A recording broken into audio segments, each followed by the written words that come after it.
On va passer maintenant au Togo. Les listes électorales provisoires sont publiées depuis ce vendredi dans les différents centres de recensement et de vote pour ouvrir la période pour que les populations puissent aller consulter ces listes et voir si éventuellement elles ne contiennent pas des personnes qui n'auraient pas ou qui auraient été indûment enregistrées ou d'autres personnes qui devraient avoir leur nom figuré sur les listes, mais qui ne l'ont pas été, s'il n'y a pas, par exemple, des personnes décédées, mais qui ont toujours leur nom.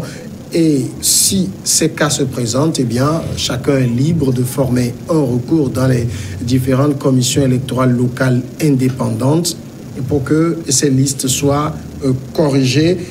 Germain Poulis, c'est une étape également très importante, il faut le dire. Oui, c'est une étape très très importante parce qu'elle permet de finaliser le fichier électoral et le fichier électoral est la base même d'une élection. C'est elle qui définit dans le corps électoral le nombre de citoyens qui vont voter. C'est ce fichier, j'allais dire, donc, qui donne la possibilité aux gens de voter si vous n'êtes pas inscrit. Le jour de l'élection, vous allez, vous ne retrouvez pas votre nom, parce que vous ne pouvez pas voter. Donc, c'est une période importante pour même ceux qui se sont déjà inscrits, pas au moment de la révision, mais avant, d'aller s'assurer que leur nom figure toujours, même s'ils ont les cartes d'électeur. Et si c'est le cas, c'est tranquille. Mais c'est une période qui permet aussi d'assurer une certaine transparence au niveau du fichier.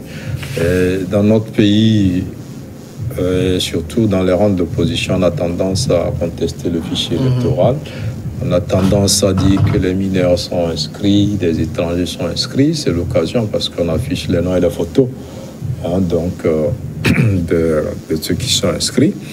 Donc, c'est l'occasion d'aller repérer les gens qu'on trouve qui sont des mineurs ou qui ne méritent pas d'être sur la liste électorale et donc de réclamer pour qu'on supprime. Et vous l'avez dit, il y en a qui, pour plusieurs raisons, peut-être ne peuvent plus voter, soit parce qu'ils sont décédés, soit parce qu'ils ont perdu peut-être entre-temps le droit de voter. Et donc, tout ce travail-là doit se faire avec la contribution des citoyens et surtout des partis politiques ou des indépendants qui sont engagés dans l'élection qui arrive. Je pense que tous ces responsables-là et toute la population doivent faire l'effort d'aller s'assurer que son nom existe toujours et jeter un coup d'œil pour voir s'il y a des individus qui ne méritent pas d'être sur la liste. Et un peu pour ça, et saluer le travail de qualité que fait la CENI pour être dans le temps et qui communique énormément aussi sur toutes ces activités-là pour que les citoyens soient informés et qu'ils aillent donc consulter ces listes affichées. Alors, comme Mayaba, c'est quand on voit quand même cette manière de faire, d'afficher les listes provisoires pour que les citoyens puissent aller regarder, vérifier si effectivement leur nom s'y trouve, si des noms qui devaient y être n'y sont pas, ou d'autres qui ne devaient pas y être y sont. Moi, j'ai le sentiment que c'est la meilleure preuve de transparence qui existe.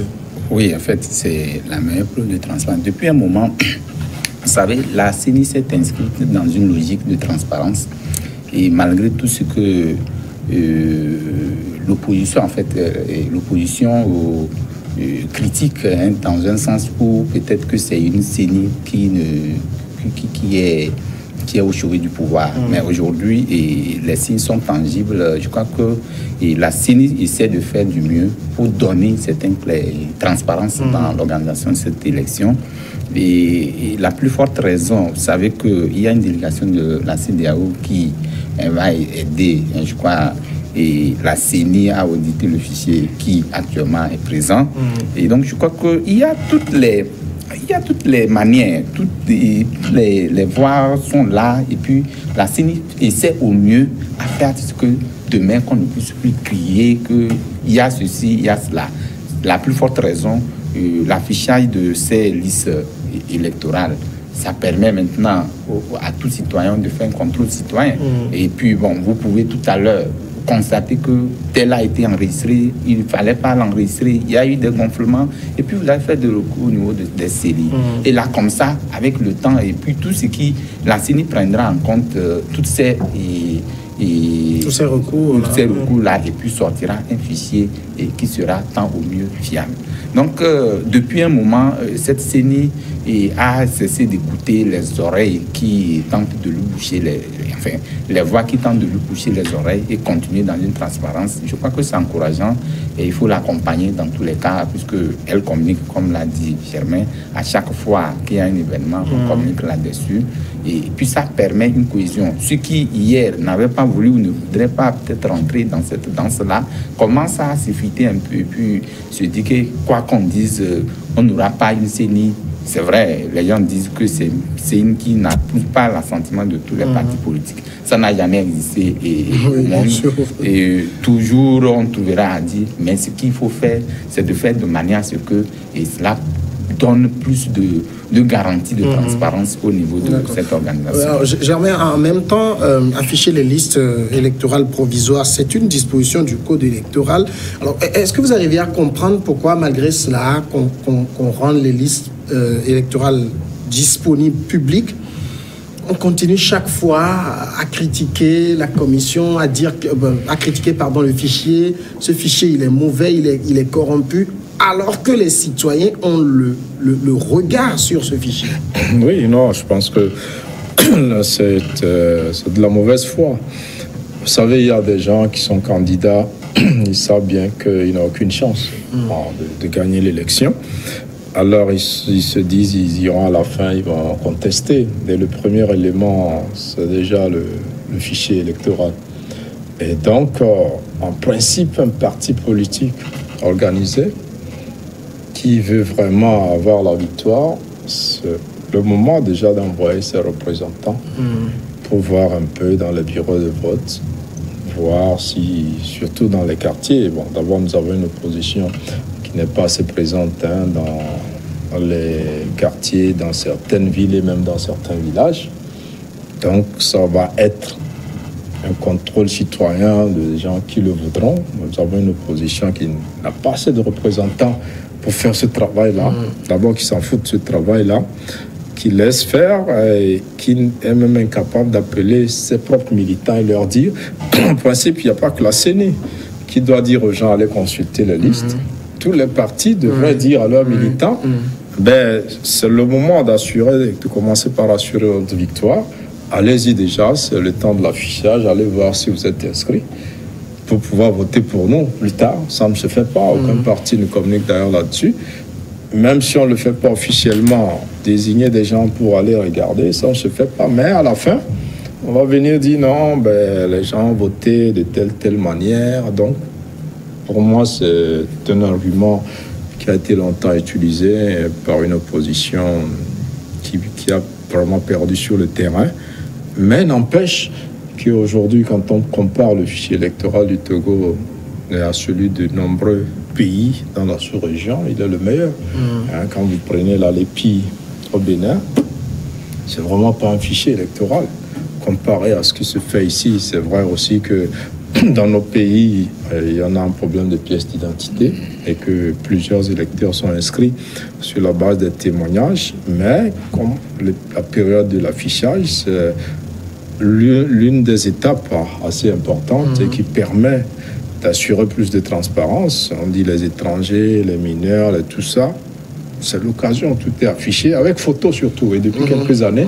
Donc vous voyez le nom, l'âge, il y a tout. Là, vous voyez, mais lui, je le connais, il n'est pas togolais, je le connais, il n'a pas 18 ans, je le connais, il a décédé, les gens peuvent réclamer. Maintenant, si ce travail ne se fait pas, la CENI, après, elle estime avoir fait son travail et toutes les critiques après qui viennent après, je pense que c'est de mauvaise foi. C'est le moment de travailler pour les partis politiques et pas seulement pour les indépendants aussi qui se positionnent. Qu'il faut qu'ils envoient des représentants regarder un peu ce fichier électoral-là qui est dans sa phase de consolidation. Donc après, quand c'est définitif, il n'y a plus rien à faire. Mais je crois que les citoyens aussi, au Togo, il y en a qui parlent beaucoup. Mais au moment de voter, ils ne vont pas voter. Les gens s'inscrivent, ils ont la carte d'électeur, ils ne vont pas voter. Les gens s'inscrivent ou ne s'inscrivent même pas. Mais après, ils parlent aussi de fraude électorale. Moi, j'en ai vu plusieurs qui disent « mais on nous a volé ». Et je regarde le doigt, il n'a pas voté. Je dis, mais tu n'as pas voté, on t'a volé quoi? Vous voyez? Donc, c'est un peu cette situation. Et donc, je crois que vous avez raison, c'est des critiques qui viennent, mais c'est de mauvaise foi. Et on ne peut que plus encourager la CENI à continuer comme ça. Et ça, ce qui me réjouit dans cette organisation, enfin, de la CENI, c'est que peu à peu, ceux qui appelaient à l'idée, au projet de boycott d'élections, commencent à se retenir un peu et aller vers une organisation inclusive. C'est aussi un aspect de la chose qu'il faut noter. Parce que hier, il y a certains partis d'opposition qui disaient non, que les élections, il faut d'abord une négociation avec les chefs de l'État, il faut redéfinir le cadre avant toute élection. Aujourd'hui, je crois que ce projet est en train d'être abandonné au détriment de ce qui se fait de façon inclusive. C'est ça, il faut apprécier et dire que c'est pour dire que à un moment donné, on abandonne un peu un langage qui n'est pas même de donner une cohésion et puis permettre. C'est cette erreur que l'opposition, justement, a commis depuis des années et est restée dans cette dynamique où ce n'est pas bon, chaque fois on reste dans les critiques. Au lieu de participer aux activités réelles, aujourd'hui, personne ne parlerait si, lors des accords avec la CEDEAO, cette CENI, on leur avait donné 8, tout le monde était rentré dans le jeu. Je crois qu'aujourd'hui, il n'y aurait aucune contestation. Donc, elle a pris le sens de responsabilité et puis se dit non, il ne sert à rien de rester à l'écart et puis contester. Il faut rentrer dans le jeu. En même temps, elle a peut-être pris le sens de responsabilité, mais comme l'évoquait par exemple Germain, on voit les listes qui sont affichées. C'est un travail que devait faire cette opposition, dire à ses militants, aux populations, allez consulter, relever éventuellement un certain nombre de couacs que vous aurez observés, signaler-les au CELI pour que ce soit corrigé. Mais on n'a pas vu les partis communiquer en ce sens. Effectivement, c'est déplorable parce que c'est le travail en amont qu'il faut faire avant d'attendre le jour J du vote. Parce que d'abord, il a dit, on n'a pas une opposition qui est représentative, qui n'a pas, je sais pas, qui n'a pas les moyens ou qui n'a pas cette information à donner à ce que dans tous les CRV ou dans toutes les CELI, qu'on ait des représentants de l'opposition. Et ça aussi, c'est une erreur. Normalement, c'est composé comme ça, je crois. Bon, c'est composé. Moi, je parle des dans toutes les CELI, il y a des représentants de l'opposition. Bon, maintenant, lors du vote, dans les bureaux de vote, on a des représentants de différentes tendances dans les bureaux de vote. C'est pourquoi je dis les représentants des partis d'opposition, par exemple, là. Je ne vois pas de l'ONU à 5AC dans tous les BV, des bureaux de vote. On ne va pas voir les représentants d'un seul parti politique de l'opposition qui va représenter tous les... C'est difficile. Donc, c'est comme ça qu'il faut commencer à travailler et mettre les gens... Enfin, les gens, vous les formez d'abord. Ils disent qu'il y a du coup, il faut de l'argent. C'est vrai, à un moment donné de l'histoire de l'Afrique, enfin du Togo, il faut quand même dire qu'il y a des efforts qui se font. Mais il faut que les partis politiques de l'opposition sachent qu'à un moment donné, il faut laisser le tandem je n'ai pas l'argent, je ne peux rien faire, mais une formation qui donne son nom dans l'ensemble. Je crois que les gens comprendront et puis feront l'essentiel. Surtout que le pouvoir, le gouvernement, prend en charge la charge des délégués de l'opposition. Oui, ça se fait en fait. Même si c'est rien, c'est quelque chose. C'est le devoir de l'État de le faire. Ça le fait. Et donc, je crois que c'est le travail en amont qu'il faut commencer à faire avant d'attendre le 24, je crois. Le 22 février, pour le vote du premier tour. Et donc, je salue cette initiative de la CENI et aussi ce que l'opposition est en train de faire, puisque aujourd'hui, tout le monde est rentré dans la danse. Les gens ont laissé de contestation de côté et de temps à autre se concertent comment ça va se faire et tout. C'est le retard là qu'on est en train de reprendre. Et puis, alors, mais sur ce coup, en tout cas, Germain Pouli, on ne peut pas reprocher, par exemple, à la CENI de ne pas bien faire son travail. Non, la CENI est irréprochable. Hein. Je pense que nous assistons même à une CENI très professionnelle, malgré le changement, la recomposition par moment. Je pense qu'il y a un secrétariat qui est assez rodé aujourd'hui.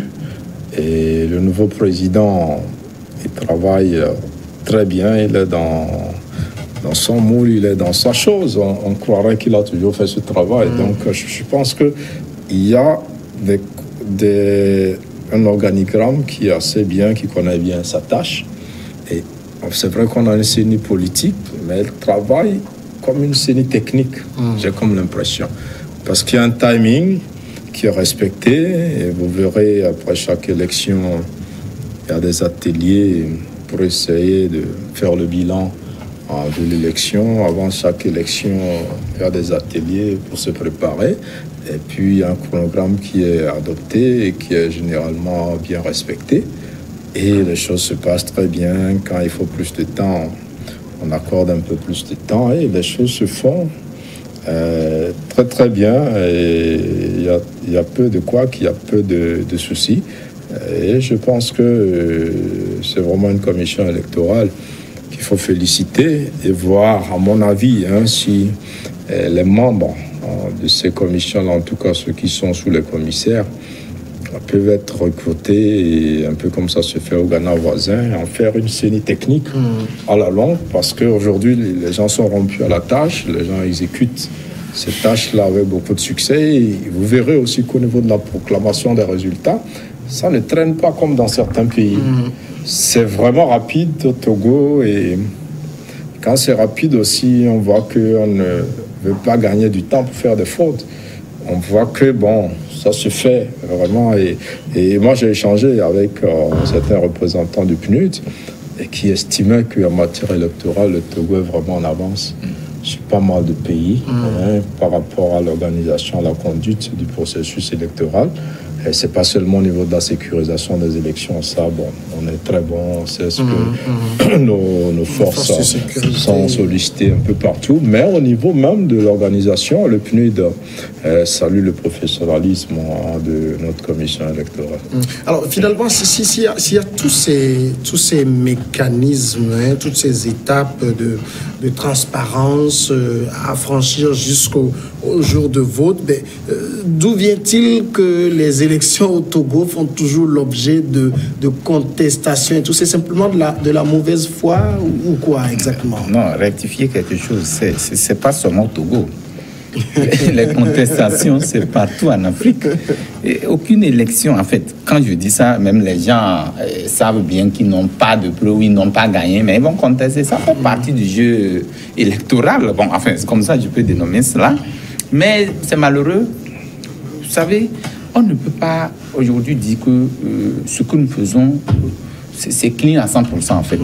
C'est pourquoi on dit souvent, et quand on finit après proclamation des résultats, on dit malgré quelques irrégularités, bon, c'est-à-dire qu'on ne peut pas dire qu'il n'y a pas d'effort. Faire du parfait parfait. Non, ça n'existe pas. Donc, nous disons que ce qui comment l'appelle-t-on, ce qui est entache l'irrégularité est faible par rapport à ce qui devait, qui est fait. Donc, c'est pourquoi nous disons que dans tout état de cause, il faut comprendre qu'il y a une CENI qui travaille, qui peut avoir des erreurs. Et puis, ceux qui contribuent à ce que cet tas-là soit corrigé, c'est l'opposition. Et il faut remonter l'information très tôt. Ce serait pris en compte. C'est que de rester dans son coin et commencer à contester parce que je ne fais pas partie ou je ne m'associe pas à l'organisation. Comment on peut pouvoir connaître les tares de cette organisation et puis le critiquer. Donc, s'il y a une organisation inclusive, je crois que toutes les parties prenantes, chacun fera son travail, le travail de son côté, et puis ensemble, ils se mettent ensemble pour dire que malgré ceci, il y aura moins de contestation après la proclamation des résultats. C'est vrai, ça viendrait. Un matin, je crois que le perdant appellera le gagnant, lui dit merci, félicitations. Vous y croyez, oui, non, ça viendra, mais à coup sûr. Vous êtes sûr qu'hier, on parlait d'une élection illimitée. On a arrivé à une étape où on a un mandat illimité. Aujourd'hui, on a limité le mandat à 2. Vous savez, c'est ça aussi le jeu politique. plus doucement, plus tranquillement, les choses vont s'amorcer et puis nous allons rentrer dans l'étape d'une organisation comme on vit dans les pays à grande démocratie. Nous sommes des apprentis en démocratie, mais je suis sûr qu'un matin, on arrivera. C'est petitement, on verra. Jean-Marie Pouli, normalement, la phase d'affichage des listes électorales provisoires, ça devait aussi mobiliser autant de monde qu'on voit, par exemple, pour s'inscrire. Pourquoi, généralement, ça se retrouve à vide dans les écoles et tout? Oui, non, les gens pensent que c'est une perte de temps. Ils se disent, bon, je me suis inscrit, on m'a donné ma carte. Ça veut dire que je suis dans le système. Donc, si j'ai une carte, c'est que je suis inscrit, je fais pas le bon. On se trompe un peu comme ça. C'est vrai que généralement, ceux qui ont les cartes, c'est très rare qu'ils aillent le jour du vote avec leur carte et qu'on dise qu'il n'y a pas leur nom sur la liste. Donc, ce qui fait que les gens qui ont leur carte ne se donnent pas la peine d'aller vérifier.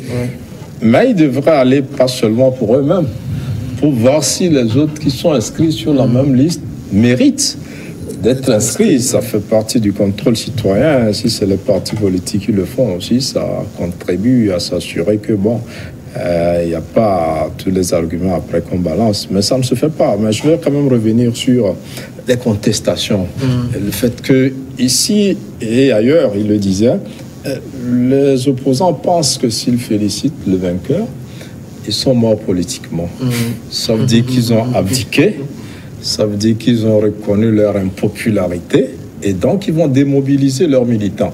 Ce n'est juste qu'une stratégie, c'est-à-dire qu'on a vu ici en 2015 des candidats reconnaître que le président et le candidat déclaré vainqueur a gagné, mais ils disent qu'ils ne vont pas le féliciter.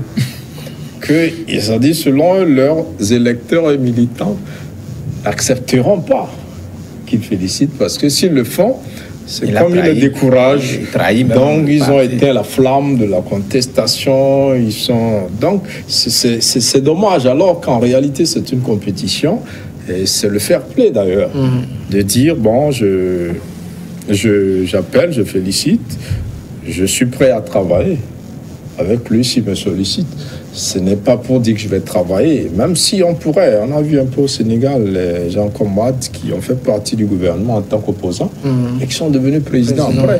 Donc, vous pouvez, le fait de dire, de féliciter quelqu'un ne vous diminue pas. C'est même la reconnaissance de ses faiblesses et on se prépare pour faire mieux. Mais quand vous dites aux gens, bon, c'est une fraude, on m'a triché, c'est que là, vous savez que vous n'avez pas bien fait, vous avez perdu, vous n'allez pas corriger.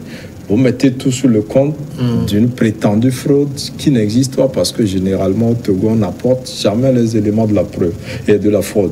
On ne dit pas, voilà, dans tel coin, de telle manière, on m'a volé telle voie, tout ça, mais on crie, bon, si j'ai perdu, c'est qu'on m'a volé. Et puis les militants aussi, certains croient que on a perdu parce qu'on nous a volé, même s'il n'y a aucun élément de preuve.